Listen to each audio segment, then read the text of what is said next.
Olá, pessoal! Estamos aqui hoje mais uma vez para refletirmos juntos a nossa liturgia do dia, tá certo? E nesse sábado, na liturgia de hoje, Jesus é apresentado como Messias Mestre e Messias Pastor. Então, agindo compassivamente, que nós possamos celebrar com alegria e fé. Então, a primeira leitura está em Isaías capítulo 30, versículo 19 a 21, depois o versículo 23 a 26. Isaías capítulo 30, versículo 19 a 21, depois o versículo 23 a 26.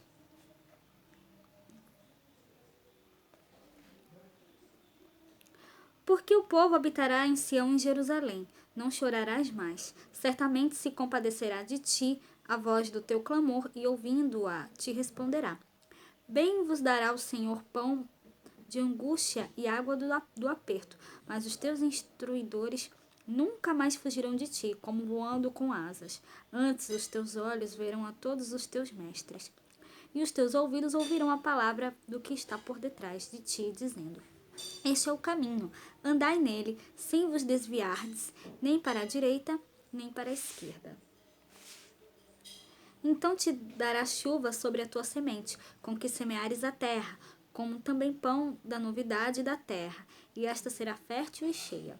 Naquele dia o teu gado pastará em lugares largos de pasto, e os bois e os jumentinhos que lavram a terra comerão o grão puro, que for pedejado com a pá e cirandado com a ciranda. E haverá em todo monte alto e em todo outeiro elevado ribeiros e correntes de águas, no dia da grande matança, quando caírem as torres. E será a luz da lua como a luz do sol, e a luz do sol 7 vezes maior, como a luz de 7 dias, no dia em que o Senhor ligar a quebradura do seu povo e curar a chaga da sua ferida. Então aqui essa primeira leitura fala sobre a profecia contra Judá infiel e a promessa de livramento. E aqui no capítulo 30, a continuação do capítulo 29 e o capítulo 30, fala o seguinte: o Senhor se comoverá à voz do teu clamor. Então que nós possamos sempre depositar a nossa confiança em Deus, porque Ele sempre está ao nosso lado, Ele se comove à voz do nosso clamor. Então, Ele ouve o nosso clamor. Então, que nós possamos sempre depositar a nossa confiança em Deus, porque Ele sempre nos ajuda a superar todas as dificuldades. E agora, falando do Evangelho, hoje ele está em Mateus, capítulo 9, versículo 35 a 38, e depois o capítulo 10, versículo 1, depois o versículo 6 a 8. Mateus, capítulo 9, versículo 35 a 38, e depois o capítulo 10, versículo 1, e depois o versículo 6 a 8. Naquele tempo, percorria Jesus todas as cidades e aldeias. Jesus percorria todas as cidades e povoados, ensinando nas sinagogas deles e pregando o evangelho do reino e curando todas as enfermidades e moléstias entre o povo. E vendo a multidão, teve grande compaixão deles, porque andavam desgarrados e errantes, como ovelhas que não têm pastor. Então disse aos seus discípulos: A seara é realmente grande, mas poucos os ceifeiros. Rogai, pois, ao Senhor da seara que mande ceifeiros para a sua seara. E chamando os seus 12 discípulos, deu-lhes poder sobre os espíritos imundos para os expulsarem e para curarem toda a enfermidade e todo o mal. Mas enviou-os com as seguintes recomendações: Mas ide antes as ovelhas perdidas da casa de Israel, e indo pregai dizendo: É chegado o reino dos céus. Curai os enfermos, limpai os leprosos, ressuscitai os mortos, expulsai os demônios. De graça recebestes, de graça dai.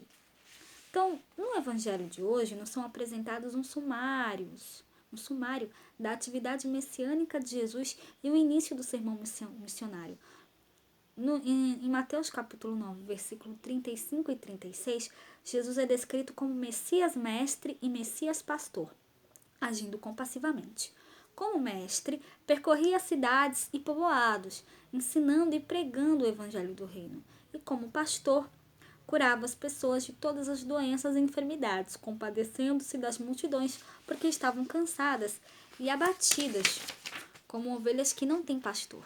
Em seguida, confere aos discípulos a sua própria força contra o maligno para exercerem a missão para a qual ele os envia. O conteúdo da missão é o anúncio da proximidade do reino, expresso em obras semelhantes às do próprio Jesus, mestre e pastor. Então, por fim, o que Jesus disse aos primeiros discípulos devemos tomar como dito a cada um de nós hoje. De graça recebestes, de graça deveis dar. Então, para refletir, a gente pode responder as perguntas. Nós somos conscientes de que somos os discípulos missionários? Temos procurado, acolhido e colaborado com as ovelhas cansadas e machucadas do mundo atual? Então, que nós possamos refletir essas perguntas, tá certo? Então, era isso que eu tinha para falar para vocês hoje. Muito obrigada a todos por curtirem, por comentarem. Aqueles que só assistem mesmo, também agradeço. Espero que vocês tenham gostado dessa reflexão de hoje. Espero encontrá-los todos aqui amanhã, domingo, se Deus quiser, para continuarmos refletindo cada vez mais as leituras da Sagrada Escritura. Então, muito obrigada a todos e até a próxima, se Deus quiser.